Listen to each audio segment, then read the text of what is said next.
Começar com um exemplo prático. Permutações envolve a quantidade de ordens que a gente pode arranjar ou organizar um certo conjunto de elementos.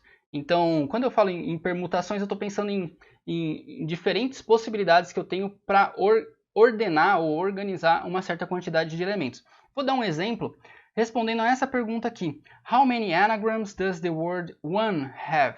Anagrams são palavras que podem ser formadas com as mesmas letras de uma outra determinada palavra, tá? Então, por exemplo, a gente tem um anagrama da palavra one. Aliás, eu vou listar todos os anagramas aqui.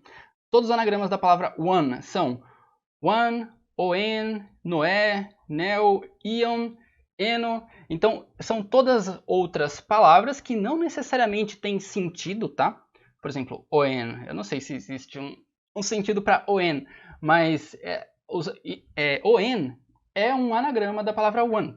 Por quê? É formado exatamente pelas mesmas letras da palavra one. Então, quando eu pergunto quantos anagramas a gente tem na palavra one, eu simplesmente quero achar quantas palavras eu consigo formar usando aquelas mesmas letras. E usando todas aquelas letras, tá? Não é usando uma só ou um conjunto menor de letras. Não, se a palavra one tem 3 letras, os anagramas da palavra one tem que ter 3 letras também, tá bom? E existe uma forma rápida da gente resolver essa pergunta de quantos anagramas a gente tem usando o conceito da permutação. A permutação ajuda a gente a encontrar anagramas, a quantidade de anagramas. E a gente costuma representar, por exemplo, a permutação de n elementos como sendo n fatorial. Se você não sabe o que é n fatorial, eu vou explicar logo menos, tá? Eu vou primeiro recapitular um pouquinho o conceito que a gente trabalhou na última aula, que foi do princípio fundamental da contagem.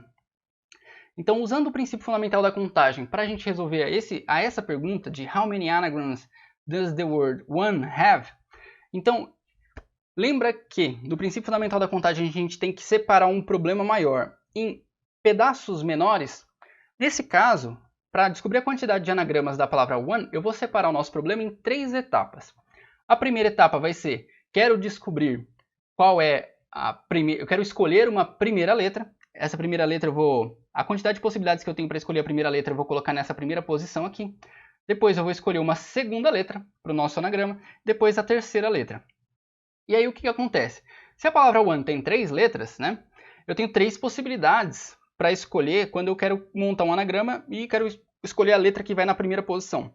Só que se eu escolhi uma letra para ir na primeira posição, quando eu for escolher uma letra para ir na segunda posição, eu vou ter só 2 possibilidades.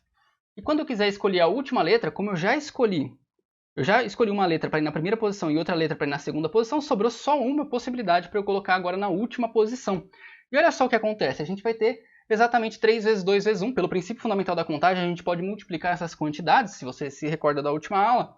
Então a gente vai ter também 6 possibilidades. Tá? Então isso aqui é a mesma resposta que a gente chegou pela tabela. A tabela, se você se lembra de outras aulas, que eu falei, inclusive, uma aula que eu falei sobre técnicas de resolução de problemas, né? Eu falei de use uma tabela, falei também de enumeração. São formas de você conseguir resolver o problema igualmente certas, tá? Inclusive, quando você tem uma quantidade pequena de possibilidades, por exemplo, aqui, quantos anagramas tem a palavra one? One tem só 3 letras, então você deve imaginar que são poucas as possibilidades de anagramas. Você poderia, sim, resolver esse problema por enumeração, ou seja, você poderia enumerar todas as possibilidades ou listar todas as possibilidades. Então, aqui foi o que eu fiz quando eu montei essa tabela. Eu simplesmente escrevi todos os anagramas da palavra one. Tá? Só que eu posso resolver também usando o princípio fundamental da contagem. E olha só que loucura, né? Olha só o que apareceu aqui. 3 vezes 2 vezes 1. 3 vezes 2 vezes 1 é a definição do 3 fatorial. Esse exclamação aqui a gente lê como fatorial. Então, se eu quiser agora usar um conceito um pouco mais elaborado, que é esse conceito de permutação, eu posso dizer o seguinte: já que eu quero achar a quantidade de anagramas de uma palavra de 3 letras, eu posso escrever isso como sendo a permutação de 3 elementos. Que 3 elementos são esses? As 3 letras que a gente tem. Tá? Então, isso é um conceito um pouco mais elaborado, porque agora a gente está falando de permutação e tal. Se você só conhece o princípio fundamental da contagem, você consegue resolver o problema? Consegue. Só que o que acontece? Por que então eu estou definindo esse negócio de permutação? Porque isso aqui de 3 vezes 2 vezes 1 aparece tantas vezes, né, de um certo número natural sendo multiplicado pelo seu antecessor, que está sendo multiplicado também pelo seu antecessor, que é inclusive a definição de número fatorial, né? O número fatorial é um número inteiro não negativo que é multiplicado por ele, que é igual a ele mesmo, multiplicado pelo seu antecessor, pelo seu antecessor, pelo seu antecessor, até chegar no 1. Então é a multiplicação de, por exemplo, o 7 fatorial vai ser 7 vezes 6 vezes 5 vezes 4 vezes 3 vezes 2 vezes 1. Então é do número até o 1, e aí esse é o conceito de fatorial. Enfim, por que a gente está definindo permutação? Esse conceito de permutação? Porque esse tipo de multiplicação, que envolve o tal do fatorial, aparece muitas vezes em problemas de análise combinatória, ou, como eu expliquei na última aula, em problemas em que a gente tem que descobrir how many, então quantas possibilidades existem, né? Então repara aqui, a gente tem how many anagrams. Muitas vezes quando a gente tem esses problemas do tipo how many, a gente vai usar o princípio fundamental da contagem e muitas destas vezes a gente vai estar envolvido com o conceito de permutação. Inclusive os próximos conceitos de arranjo, de combinação, também aparecem muito, então por isso eles também vão receber notações específicas, tá? Mas especificamente nessa aula eu vou falar só desse PN. PN é a permutação de N elementos. Então aqui eu estou querendo permutar 3 letras, isso dá 3 fatorial.